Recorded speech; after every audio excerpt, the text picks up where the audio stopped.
Welcome to Heidi Relationships. Today, we'll read some more stories from Reddit. But before we start, I would really appreciate if you could subscribe to the channel, like the video if you enjoyed it, and maybe leave a comment down below. That would help the channel a lot. Thank you very much in advance. The first one is titled, Dying, Cheating Ex-Wife Wants Me to Be With Her in Her Last Days Even Though I Am Married to Another Woman. I met my ex when we were both 10. She is, my twin sister's best friend, so we've always been kind of a trio growing up. We started dating at 14 and got married at 23. Thing got ugly though, cause 5 years after getting married, she told me she had a month-long affair with her coworker. Apparently the guilt was too much for her, so she confessed. We tried to work through it, but after a few months of trying, I knew that despite the fact that I loved her, I couldn't trust her anymore. She told me she still loved me and that she'd wait for me and prove that I was the only one. I wanted to believe her, but some things just can't be fixed. We never had kids. 3 years after the divorce I met my now wife, 38F, and we got married 2 years after dating. She's everything I could ever dream of in a wife and more. My ex, as my sister told me, they're still besties, never really recovered. She quit her job and is now working in a church. Throughout my relationship with my wife, she kept trying to get back together, and, on the day of my wedding, she told me she still loved me and would love no one else. She said this was the last time she would bother me, but that she'll wait for however long it took. Apparently she's honest in that regard, at least cause my sister says she's never been with anyone since. So here's what happened recently. My wife and I, married for 7 years now, have 2 kids, 7F, and 3M. My sister came over with her own kids so the cousins could play. While my wife was out to pick up lunch, my sister sat me down and told me the situation about my ex. Apparently, she only has less than 6 months to live. She refused treatment and wants to live the last few months to the fullest. I guess that's why her and my sister really went out of their way to travel despite the pandemic. One thing on her bucket list though was that she wanted to feel like my wife again. No sex, no kissing, she just wanted me to be around the house. She still lives in the house we lived in, again, and maybe hold her from time to time. I told her I wouldn't do that, cause that was pretty much emotionally cheating. My sister kept arguing and begging me to at least see her and hear her out. We kept arguing, no screaming, the kids were in the next room with her older daughter, till my wife came back. My sister told her the whole story, and while she looked upset, she said she understood where my ex was coming from. When my sister left, my wife and I talked about it. My wife knows everything that happened in the past with my ex. She says while she isn't thrilled about the idea, she won't get upset if I decided to see her on a regular basis. My wife is literally the best thing that ever happened to me, and I love her more than anyone. She makes me happier than I've ever been in my life, even in the good times with my ex. She knows I won't cheat. I also have zero romantic feelings for my ex, so there's nothing lingering there. I don't hate her or anything, it's just that the love I had for her has long since died. After thinking about it for a while, I am honestly 50-50 about it. I know I don't owe her anything, but I feel like I might regret not seeing her at least one more time, since the last time I saw her was on my wedding day, and that wasn't a good encounter for either of us, unless you count the times I occasionally see her in the store or something. I honestly feel like, despite what she did, she still deserves to go with some peace. On the other hand, I'm not entirely sure if this might potentially affect our marriage. My wife says she's okay with it, and I believe her, but I just can't be sure that she'll feel the same way after it happens. I don't want anything to jeopardize what I have right now, no matter what. I'm not too thrilled about going myself, to be honest. Any advice? What should I do? Edit. Just want to add that if ever I do this, I won't be acting like a husband or anything inappropriate like that. Just gonna see her and talk for a bit. My sister says that me just being there and sharing a meal with her would be more than enough for her to feel like we were married again. A user in the comments said, "Just my opinion, but I wouldn't do it. There's plenty of risk and little possible reward. If you want to show goodwill towards your ex, run errands for her, or show support in some other way. Have a meal sometime with her, with your wife present. You don't owe anything to your ex, so these gestures are more than you are obliged to do. Emo, this scheme would be playing with fire with regards to your current marriage. Another user said, I really feel sad for your ex. The last 12 years must be full of sadness and regret for her. All of that because of one stupid decision on her part without giving much thought to the consequences that might arise from this decision. That being said, this is her dying wish. So, what I'm going to say is going to sound heartless. But please hear me out. Your wife sounds like an angel and very mature. I'm really happy to hear that she and you guys feel very secure in your relationship with each other, that you feel comfortable enough to bring this up with her and for her to grant this. I'd say that a lot of families strive for this kind of relationship. Even though you have no feelings for your ex, this still has the potential of causing some strain in your marriage with repercussions that may go on for a long time. Your ex may not be around, but you'll be around to bear the brunt of that decision. So, I'd strongly urge you to consider all the possibilities and potential consequences of this decision. Unlike what your ex did.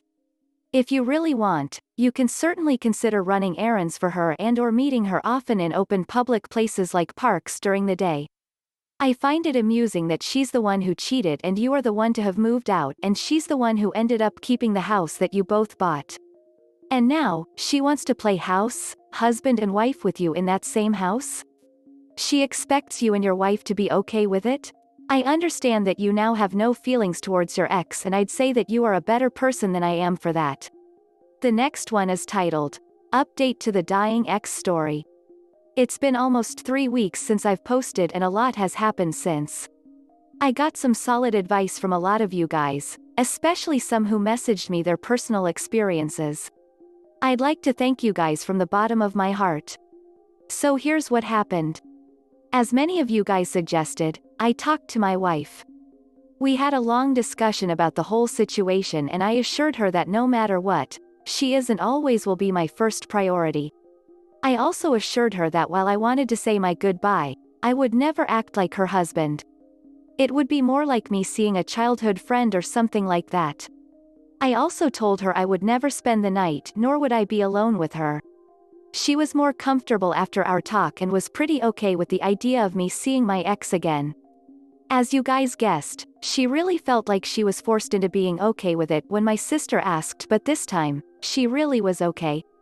So I talked to my sister, and after a long heated discussion about what my role would be in the visit, she agreed to the boundaries my wife and I set. A week later, my sister and I came over to our old marital home. It was surreal cause while the emotions from years before came back to me, I didn't feel any sadness nor hatred or anything negative. I saw my ex, who was waiting for us in the living room, and she cried when I walked in. Most of you suggested she was faking it, but while she was still strong, you could tell almost immediately something was wrong with her. I indulged her with a hug and we talked for a few hours while my sister made lunch. I showed her pictures of my kids and told her stories about what they're like. Honestly, I didn't know how I would react after I saw her again, but it just feels like seeing an old friend you haven't seen in a long time. There was no hate or anything like that. I walked around the house and it was pretty much the way it was when I left over a decade ago. I am not really sure how I feel about our wedding photos still framed and pictures of us still all over the house, but it wasn't really my place to say anything. The three of us had lunch and played board games all afternoon. It honestly felt like we were back to when we were kids and the three of us would hang out together. It was nice. I left at around 6. She was sad, but she understood. When I hugged her goodbye, she whispered, "I love you," to me, but then said how she's happy I was able to find the happiness she couldn't give me. That part got to me, to be honest, and I was fighting back tears. I told her I'd see her again soon, and she asked if I could bring my kids next time. I told her I would and left to pick up dinner for my family. I told my wife everything that happened and she was quite happy about the outcome. I guess it helped that I brought home her favorite food, but she also agreed to let me bring the kids next time. Overall, it was a great experience seeing her again. I feel like I needed that and would have regretted not doing so. Again, I'd like to thank everyone who gave me advice. Also, please don't roast my ex too much. She made a mistake and paid the price, but it doesn't mean she's an evil person. This will be my last update. Thank you very much, Reddit. The next one is titled, Would I be the jerk if took my car keys away from my wife? For context, my wife and I own 2 cars. However, over the past few months she has exclusively driven just my car whenever it is available. Now, in normal circumstances this would be fine since my car gets better gas mileage, but lately I've been feeling disrespected by the way she treats the car. My car is nothing fancy. It's a simple Ford Fiesta, but it's still a space I like to keep in good condition and she doesn't do that. Whenever she drives it there is new trash added to it. Typically fast food, but occasionally it's other things. She also allows the kids to eat in the back seat, which I am strictly against. If I myself do not clean up after her then the mess will accumulate because she never cleans the car. There's also the fact that she never bothers to fill up the tank or even tell me it's running low. This on occasion has caused me to be late to work because I have to stop to fill up before I can go anywhere. I've talked to her multiple times about this problem and how it makes me feel and nothing has changed. The only solution I can think of at this point would be to take back the copy of the key she has to my car. I feel like doing so would be considered abusive and don't want that. Especially considering she would still have her own vehicle to drive. There's also the difference in money spent on gas, but I'm willing to eat that cost if it means preventing my car from ending up like hers. Which is so filled up with various bits of garbage that you can't see the floorboards or even sit properly in the passenger seat. Edit. Did not expect this to get so many replies. I went to work and wasn't able to respond to everything, and since there are a lot of the same questions I feel it would be best to just post it here and hope that those who have asked said questions come back to read it. First, my pronouns are she, her. Not really a big deal, but I felt I should address it going forward. My wife has been diagnosed with ADHD and is currently on medication. A lot of people seem to be going back and forth on whether or not that matters. Personally, I think it can affect it, but the medication she's taking should help with it, should it not? I will be doing more research into it as I thought I had an idea of what it entailed just by living with her, but it seems like I was very wrong. We both have co-signed on both cars. So technically there is no mine and her car. That being said, I primarily pull in the money and foot all the expenses. She also insisted on the car we purchased for her own reasons. My kids are ages 4 and 7. The reason why I don't simply take her car and use it is because her car is trashed and I refuse to clean it for her. Last time I did that as a courtesy and it took me well over an hour and 5 large trash bags. Doing this also feels like I am enabling her in a way. I cannot afford a professional cleaning on a regular basis, nor can I afford to buy a new car. The value of her car would not be worth trading in either. I saw a few comments about how she might be exhausted taking care of the kids and the house, etc. The mess with her extends into the house and is its own problem that I have yet to be able to effectively resolve. I am primarily the one who does all the cleaning. We do our own laundry each. And she does the cooking, for the most part. On occasion I will have to do it, but I don't think cooking is hard at all, so it's often just an annoyance because I know that nothing will be reciprocated in the end.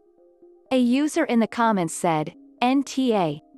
The car's really just a symptom of deeper issues, cleanliness and respecting boundaries, to name a couple, but in terms of short-term, band-aid, solutions go. Taking her copy of the key might be a reality check for her. I don't know how old your kids are, but my 3Y. Oh. Listens if I tell them to pick up their trash and throw it away.